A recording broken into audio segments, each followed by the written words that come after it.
German volume training week 8 and a little bit of supplement advice. You gotta be so good that they can't ignore you, especially the ones that ain't done shit for you. Yeah, you know exactly what I mean. They stab you in the back and then they ask why you're bleeding. I don't trust words, I trust actions. I don't care what you heard, I'm not slacking. So yesterday completed week 8 of German volume training. It was fucking brutal. The leg day, 10 by 10, 245 pounds. Holy fucking shit. I was sore last night. I'm really fucking sore today. And I'll get to that in a second. But the way it's working is my arms have gotten used to the German volume training workout a little bit. So I'm actually stacking that on top of both my push-pull days for my upper body, for my chest and upper back, and my shoulders and lower back. So I'm actually adding arms onto the back of that, and then my second set of exercises for arms, I'm also supersetting, which basically means I'm doing a curl exercise, a tricep push down, then I'm waiting a minute, curl exercise, tricep push down, waiting a minute. So I'm altering it as I go along to try to make it a little bit more challenging for that. I don't need to make leg day any more fucking challenging. Holy fuck am I sore. Walking down the steps today to get to my car was fucking brutal. It really was. It was fucking crazy. Sun's right in my motherfucking eyes. But holy shit, it was fucking tough. Today and last night, I screamed it the fuck out with 245 pounds. I know that sounds fucking crazy. I mean, because that's not like, it had to have looked funny, you know what I mean? But I screamed it the fuck out with 245 pounds on the last 2 sets, almost every fucking rep too. It was fucking brutal.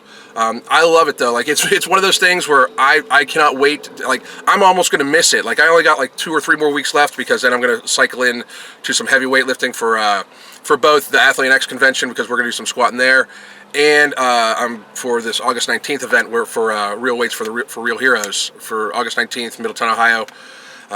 Fucking be there or donate. Anyway, so I'm going to go to a strength cycle after that, but right after that's fucking done, I might go back to German volume training again for a month and then go back to a strength cycle to try to compete in November. But I wanted to talk about supplementation while you're doing German volume training or doing high volume leg day. I really think that that's why I'm so fucking sore today, is because the week before when I did 240 for 10 by 10, I had not added citrulline malate to my pre-workout. I had not added like the pump volumizer to my pre-workout. And it was fucking brutal, but I wasn't immediately sore. I was very exhausted. And I had a pretty good soreness going on the next day and the day after that, you know, probably like 2 or 3 days, you know, going in. Not like when I first started. When I first started, it went a whole week. I was wondering if I was going to be able to do legs for the second cycle because you're just not used to that volume, right?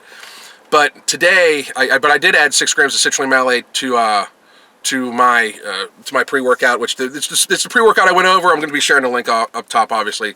If you guys want to get it, it's, you know, supplements for 56 cents a fucking day.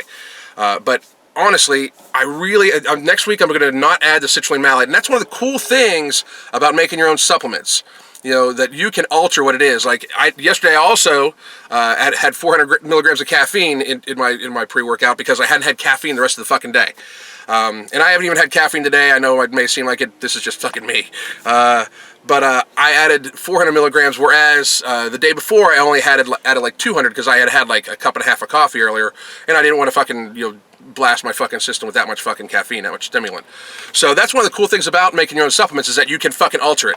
Now, I am going to try to get footage next week, because next week I'm going to try 250 10 by 10.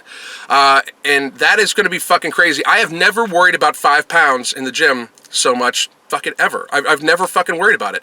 And right now, 5 pounds seems like a fucking mountain. It really fucking does. It's crazy, crazy, crazy. I am seriously wondering how light things are going to feel when I put wraps and a belt back on. I bet you, I'm sure it's going to feel like fucking nothing. It really is. I'm very fucking excited to see how much stronger I've gotten. I really, really am.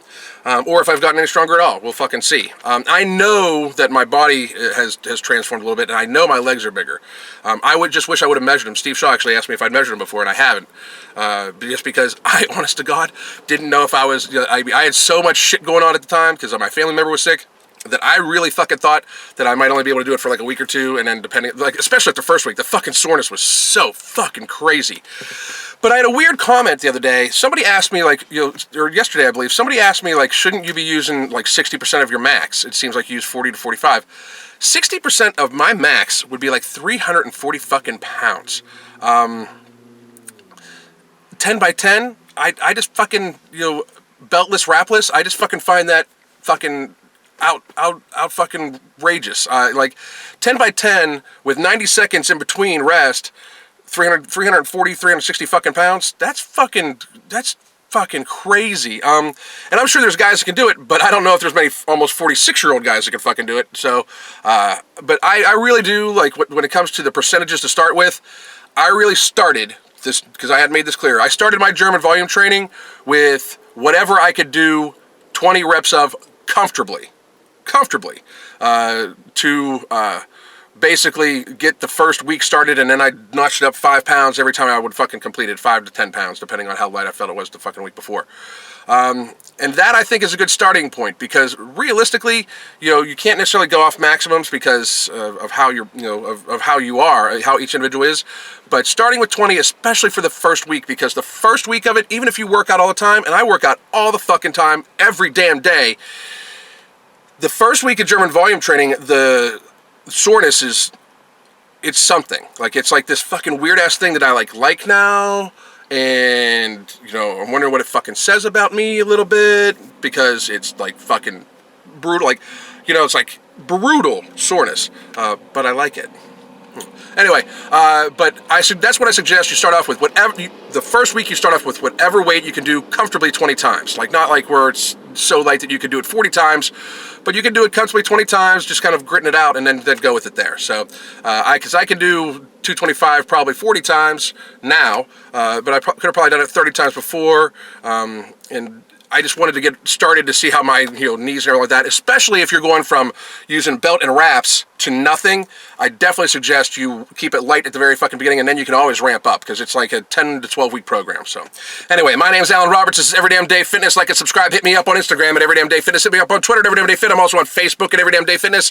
I have everydamndayfitness.com, where if you go and subscribe, you'll be emailed the German volume training program I'm working right now, and my other channel, Every Damn Day Life, is on. I'm about to film a video for that today. God damn.